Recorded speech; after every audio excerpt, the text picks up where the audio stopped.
नमस्कार दोस्तों, मेरा नाम है विजय कुमार। आप देख रहे हैं कॉमिक्स पिटारा चैनल को। दोस्तों, हम लोग कॉमिक्स पढ़ रहे थे सुपर हीरो परमाणु, जो कि परमाणु की कॉमिक्स है। इसका पहला और दूसरा पार्ट मैंने अपने चैनल पे अपलोड कर दिया है। पहले और दूसरे पार्ट में मैंने इस कॉमिक्स को 41 पेज तक खत्म कर दिया था। अब इस पार्ट में इसके आगे कहानी को शुरू करते हैं, जिन्हें मैंने सुरक्षा की दृष्टि से बदलवा दिया था, क्योंकि मैं जानता था कि फिल्म को बर्बाद करने के लिए ऐसी कोशिश की जाएगी। ऐसी बात थी तो आपको हमें बताना चाहिए था। क्यों? तुम्हें बता देता तो क्या तुम दोनों फिल्म के असली प्रिंटू को ठीक वैसे ही बचा लेते जैसे नकली प्रिंटू को बचाया था? वो वो वो, वैसे अब फिल्म के असली प्रिंट कहाँ हैं? उन सिनेमा हॉलों पर जहां उन्हें रिलीज होना है। अपने प्रिय सुपर हीरो की फिल्म देखने के लिए पब्लिक सिनेमा घरों पर टूट पड़े। हर कोई अपने सुपर हीरो को सिनेमा के पर्दे पर देखने को उत्सुक था, लेकिन सभी की उत्सुकता उस समय धूल में मिल गई जब फिल्म का पहला सीन पर्दे पर आया।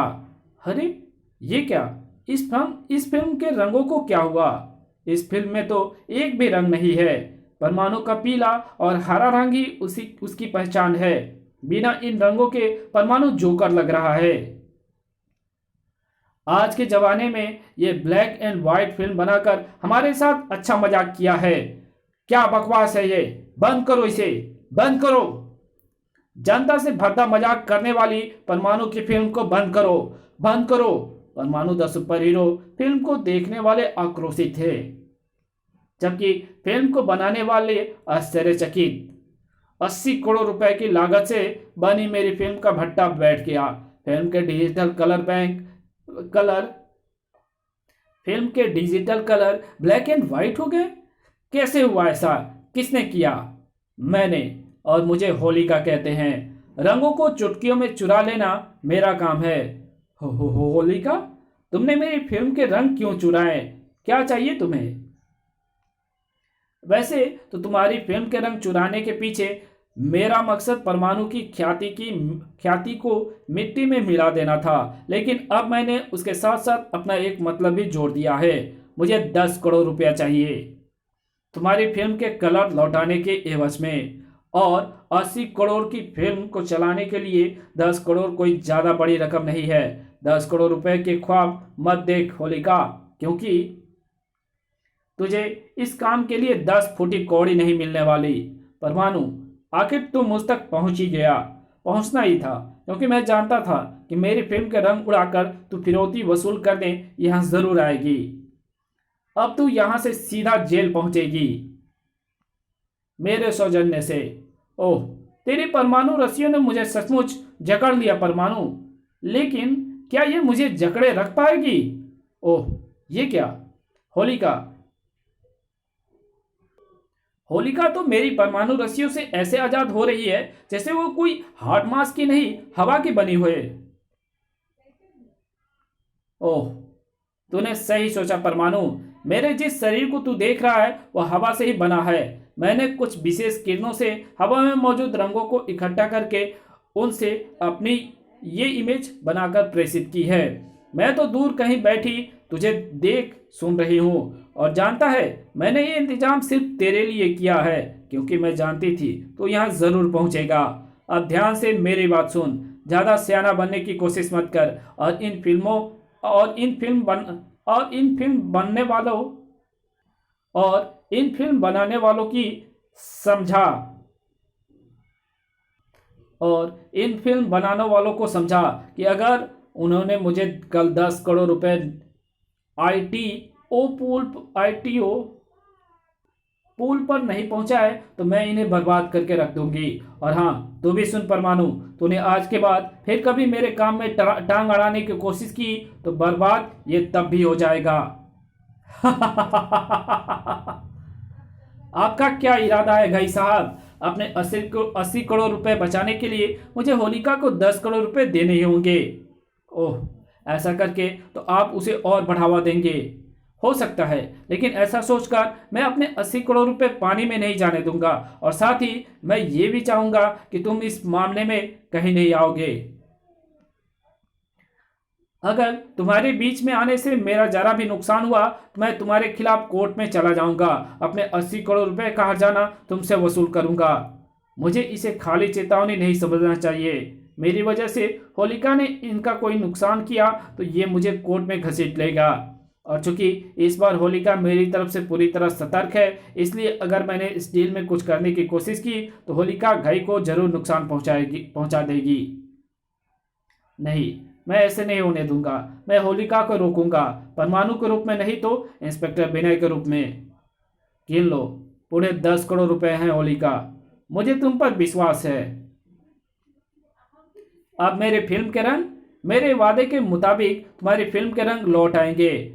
फिर तुम्हारी परमाणु से दुश्मनी का क्या होगा? परमाणु से मेरी दुश्मनी अब तुम्हारी फिल्म के जरिए पूरी नहीं होगी। उसके लिए मैंने दूसरा तरीका ढूंढ लिया है। ऐसा है तो उस सपने को संजो कर रख होलिका। उसके भरोसे जेल की कोठरी के दिन अच्छे कटेंगे। पुलिस? मैंने नहीं बुलाई, कसम से। घबराने की जरूरत नहीं, मैं जानती हूँ इसे तुमने नहीं बुलाया।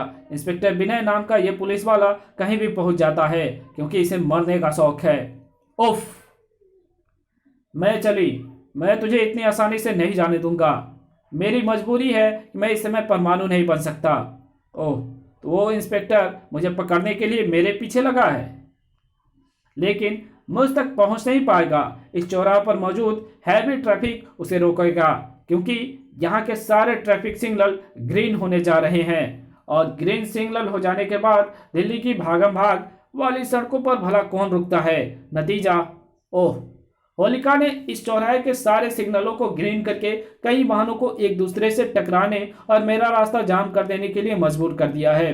अब तो मुझे परमाणु बनना होगा, लेकिन भागती जाती होलिका का पीछा करने के लिए नहीं, बल्कि इस चौराहे पर हुई दुर्घटना में घायल हुए लोगों को अस्पताल पहुंचाने के लिए। अपनी सफलता पर शानदार ढंग से ठहाके लगा रही थी होलिका। 10 करोड़ रुपए! मैं एक झटके में ही 10 करोड़ रुपए कमाने में कामयाब हो गई, लेकिन इसके लिए मुझे परमाणु की फिल्म के रंग लौटाने पड़े। लेकिन ऐसा मैंने बहुत सोच समझ कर किया है क्योंकि माना कि ये फिल्म परमाणु को मशहूर करेगी, उसे ऑस्कर दिलाएगी। लेकिन उस प्रसिद्धि का फायदा उठाने ऑस्कर लेने के लिए परमाणु जिंदा कहाँ रहेगा? उसे तो मैं मार डालूंगी अपनी किसी चाल में फंसाकर। और मुझे पता चल गया है कि मेरी अगली चाल क्या होगी।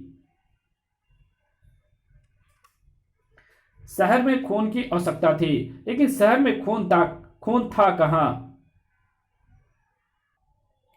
तुम खून की बोतल में कुछ भी भर लाओगे और उस पर खून का लेबल लगा लाओगे तो मैं उसे खून मान लूंगा।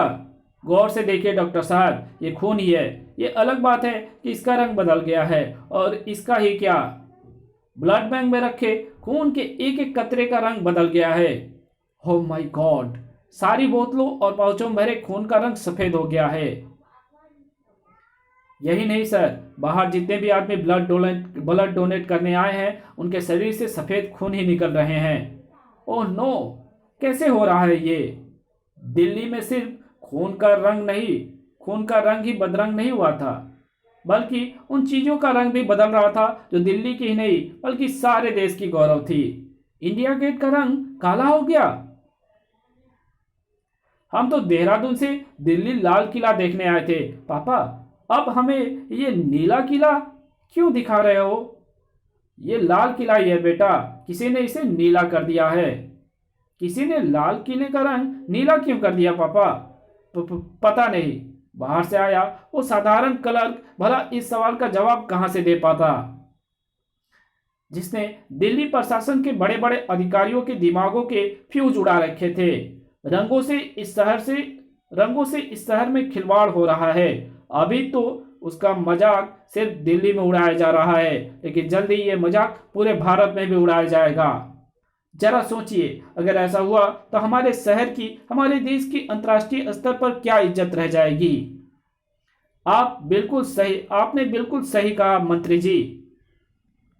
इसलिए आपकी इस समस्या का समाधान करने होलिका खुद चली आई है। होलिका, आपने बिल्कुल सही पहचाना कि दिल्ली के रंगों से होता ये खिलवाड़ जल्दी पूरे हिंदुस्तान में फैल सकता है, और वो भी ऐसे रूप में कि सारा देश दुहाई कर उठेगा। क्या चाहती हो तुम? होलिका के कहर से सारे देश को बचाने का एक ही तरीका है, परमाणु को मुझे सौंप दो। परमाणु? ओह, क्यों? क्या हुआ मंत्री जी? चेहरे का रंग क्यों उड़ गया? अगर जवाब हाँ में है तो मैं तुम्हें 2 घंटे का टाइम देती हूँ।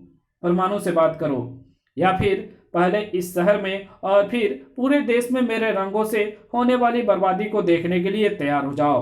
सवाल पूरे देश की सुरक्षा का था।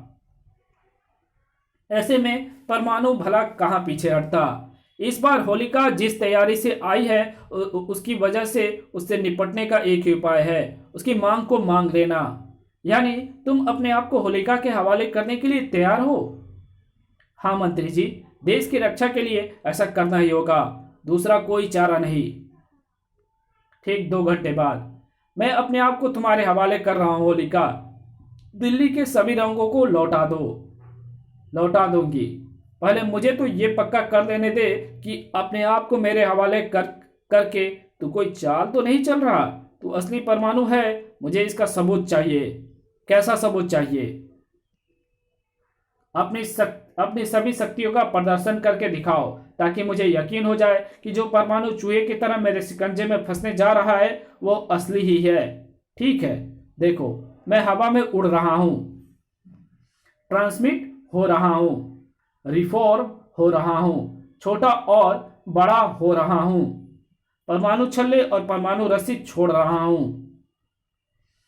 क्या मेरे परमाणु होने का कोई और सबूत चाहिए? नहीं, अब मुझे पूरा यकीन हो गया है कि तुम ही वो असली परमाणु हो जिसे मुझे अपना शिकार बनाना है।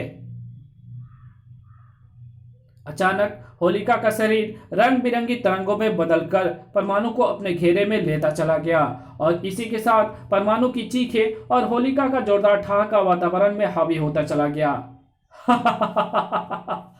आखिर तू अल्ट्रा कलरों से बने मेरे शरीर के जाल में फंसी गया परमाणु, और ये अल्ट्रा कलर मैंने खास तौर से तुझे फंसाने के लिए तैयार किया है। इन अल्ट्रा कलरों में तेरे सभी पावर्स को खत्म करने की ताकत है। अब तू ना तो कहीं उड़कर जा सकता है और ना ट्रांसमिट या छोटा होकर बच सकता है। अब तू एक ही काम कर सकता है, अपनी मौत का इंतजार। कुछ ही देर में ये अल्ट्रा कलर तेरे शरीर के मांस को मोम की तरह पिघला देंगे और तेरी हड्डियों का सुरमा बना देंगे। तेरा यही हाल देखने के लिए मैं यहाँ आई हूँ, अपने बिल से बाहर निकलकर। और यहाँ आकर तूने कोई हम पर आसान नहीं किया होलिका। तुझे तो सामने आना ही था, क्योंकि तुझे सामने लाने के लिए ही तो ये सारा ड्रामा रचा गया था। परमाणु, तू यहाँ है तो फिर वो कौन है?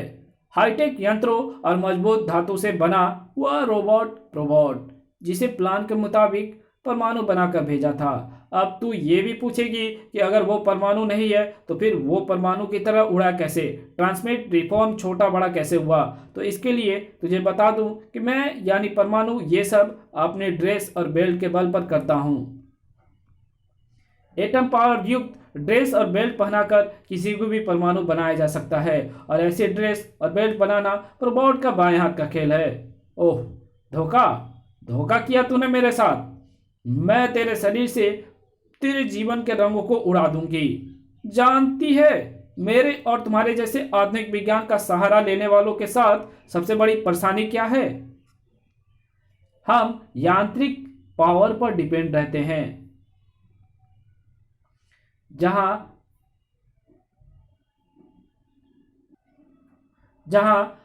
हमसे यांत्रिक पावर छीनी, वहीं हम पंगु हो जाते हैं। बिल्कुल इस तरह। मेरे ख्याल से इस बार के साथ तेरे मुझे मिटाने के सारे अरमान भी मिट्टी में मिल गए होंगे। धाड़ आई। प्रकृति के रंगों के साथ साथ जीवन के रंगों से भी खिलवाड़ करने वाली होलिका का खेल खत्म हो चुका है। अब उसके द्वारा उड़ाए गए रंगों को वापस आने की बारी है और ऐसा होगा होलिका के इस यंत्र से सभी को अपना रंग वापस मिल गया था, लाल किले को भी, इंडिया गेट को भी और परमाणु की फिल्म को भी। परमाणु द रियल सुपर हीरो है। इसी के साथ ये कहानी यही खत्म होती है। तो मिलेंगे एक और नई कॉमिक्स में, तब तक के लिए बाय। अगर वीडियो अच्छी लगी है तो इस वीडियो को लाइक कर देना, चैनल पे नया हो तो चैनल को सब्सक्राइब कर बेल आइकन को प्रेस कर देना और जहां इस वीडियो की जरूरत हो वहां पे इसको शेयर कर देना और एक अच्छा सा कमेंट भी कर देना। और हाँ, मेरे दूसरे चैनल को भैया सब्सक्राइब कर दो, मेरा चैनल है, भाई का चैनल है, तो जाओ सब्सक्राइब कर दो। Okay, thank you, love you.